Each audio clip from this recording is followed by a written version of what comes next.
I'm Haley. And I'm Ryan. And today we are in Chiang Mai, Thailand. We've been here for about a week and we're about to fly down to Phuket. So we just wanted to do a video of some recommendations we have and just really what we did all week.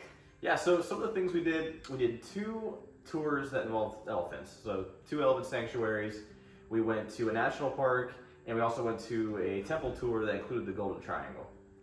Yeah, so starting with the elephants, if you do come to Thailand, you have to do an elephant sanctuary. I think it was the highlight of our trip. We actually ended up doing 2 elephant sanctuaries. So the first elephant sanctuary we did was Elephant Freedom Project, which we did a full day tour. We booked directly through them. They picked us up at the hotel and took us directly there.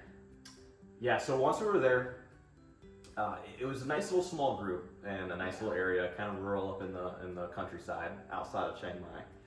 And the cool thing about the Elephant Freedom Project tour was that you got to participate in making the food for the elephants. So you got to pick the bananas, you got to chop the sugarcane that the elephants eat, and you spend some time doing all that, gathering it together, and then you get to feed the elephants their food. One thing though to bring up, so if you do decide to do an elephant sanctuary while you're here in Thailand, make sure that it is good for the elephants. So if you see a sanctuary having tourists ride them or be picked up by their trunks, they're probably not being treated very well. It's not good for the elephant. So we did a lot of research before we chose the 2 elephant sanctuaries we did. So that, just make sure you do that. And going off of what he said, so you start off the day, so after you have the bananas and the sugarcane, you'll feed the elephants. Which was really cool, and if you want photos, this is a good time to also take a lot of good photos. And then you would go down and you would hike with the elephants, and that was really neat to see them in their natural environment and what they do. Like, we saw a few elephants climbing the mountain for some leaves, which was really cool. They kind of paved their own path. And then you get to go down to a river and you get to wash or bathe with the elephants, where you'll throw water on their backs to cool them off. So that was really neat. Yeah, so that was really cool. And the whole time you're going down the river, you get to walk with the elephants and you're kind of just going at their pace. So, I found that the herders or the guides, whoever takes care of the elephants, are very good at getting them to do what they want to do. But at the end of the day, the elephant's going to do what it wants to do, and you're kind of on their time. So if they want to go in the river, they will. And if they don't want to go, then you're not going to go. Most of the time, though, they love doing it. It's hot out, and it really cools them off, so they enjoy it.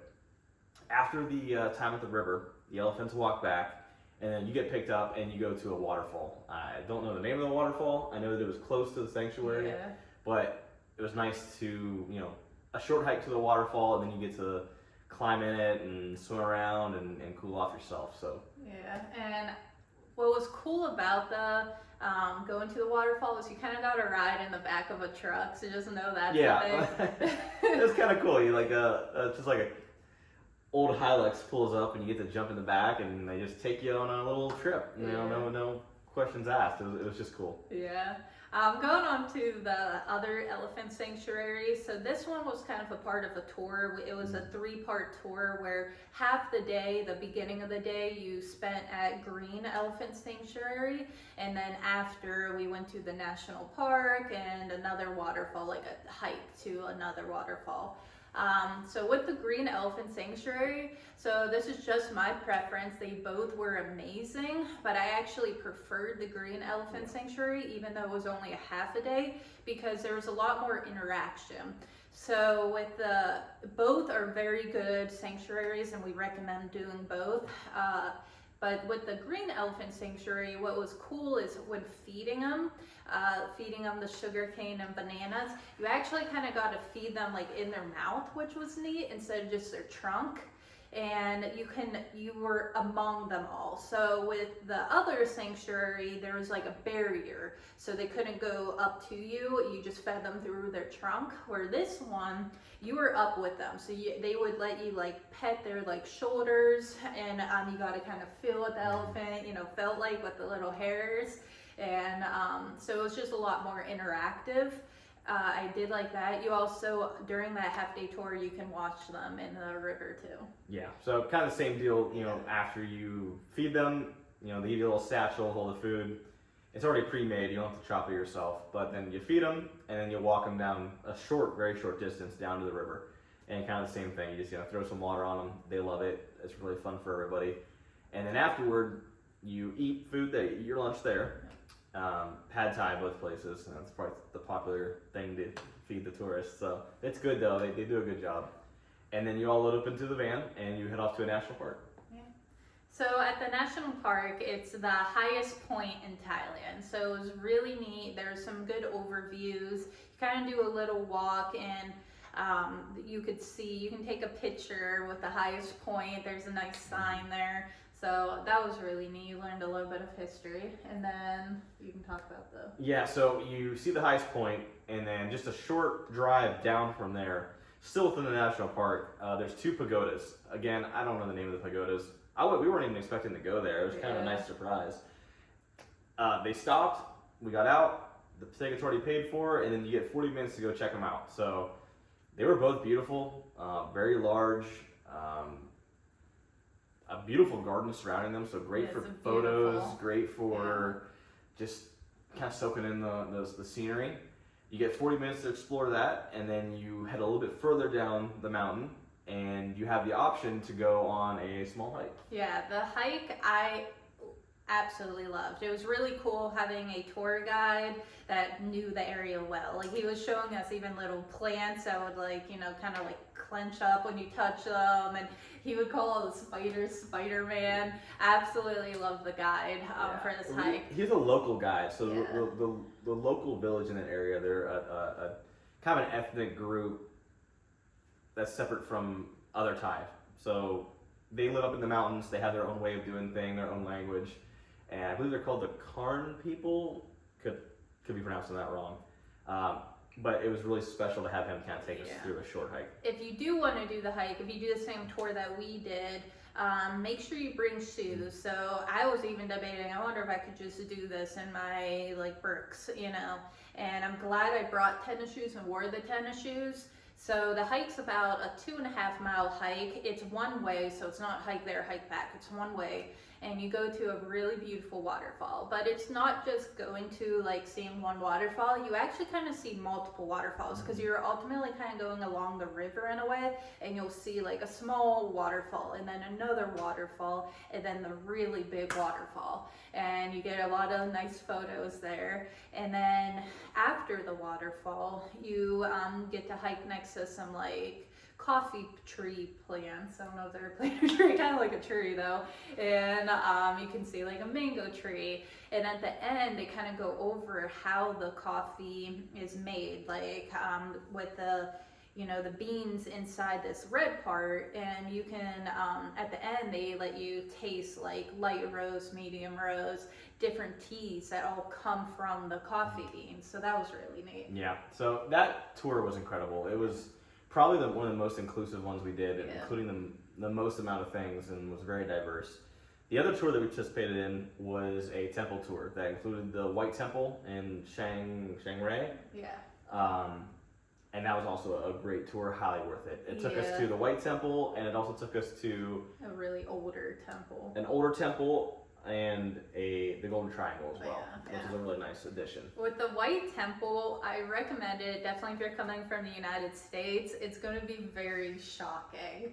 I don't want to spoil it for you guys, so I'm not going to say it, but if you're coming from the United States and you have a tour guide going to the White Triangle, or not White Triangle, the White Temple, it's just going to be very shocking. It's not what you think it would be at a regular temple, so we highly recommend it. It's beautiful on the outside. It's totally worth going to check out. You can talk about the Golden Triangle. Yeah, so we checked out the White Temple, and then our tour guide brought us to the Golden Triangle, which is an area that a lot of history. A lot of people have probably heard of it. It was very famous for the opium trade, and it is the meeting of the Mekong River, where it branches into 3 separate rivers, at the border of Thailand, Laos, and Myanmar. Myanmar.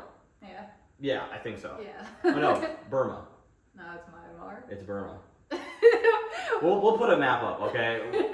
We learned a lot on this tour, but it is fun. You take a traditional longboat up the river. It's a short ride. It is just it's a fun little addition. You know, after a whole day of seeing temples and all types of other things. You get to go on like a little boat ride, which was really neat. It is really cool. Yeah. It's just you and your tour too. So we had a private boat that pulled up, picked us up, went on a small tour, and then we went and saw the Museum of Opium, which is interesting. Yeah, So and you get to learn how it's like made and everything. it is, so, very unique. Yeah. And then really just Chiang Mai. So you have to do a night market. If you do a night market, I recommend buying these elephant pants. So they look kind of goofy, but they are so nice for this hot weather. Like they're just really comfy, like almost like wearing pajamas. They're breathable for the hot air, and you'll see them everywhere in the night market. Yeah, so Chiang Mai's been great. Night markets are fantastic at night. There's so much nightlife. The city streets are bustling every night. It doesn't matter if it's a Monday night or a Friday night. Yeah. There's pretty much the same amount of people going everywhere. And one thing to bring up, I was kind of worried about the safety. I have felt safe the whole time being here. So there wasn't really any sketchy area that I've been to here that I'm like, oh no. Even the food actually seems pretty safe to eat everywhere too. They will say don't drink the water, but like we haven't had any issue with the food. And if you do come here, you have to also try the mango sticky rice. And then if you have the time, you can do Muay Thai and watch a match of Muay Thai and massages. Everywhere you look, there is massages. Very popular. Yeah. So we highly recommend it. There's just a ton to do here. I mean, we're very excited to go to Phuket this next coming week, and I think Phuket's gonna be really amazing, and so we'll see you on the next video. Yeah. Thank you.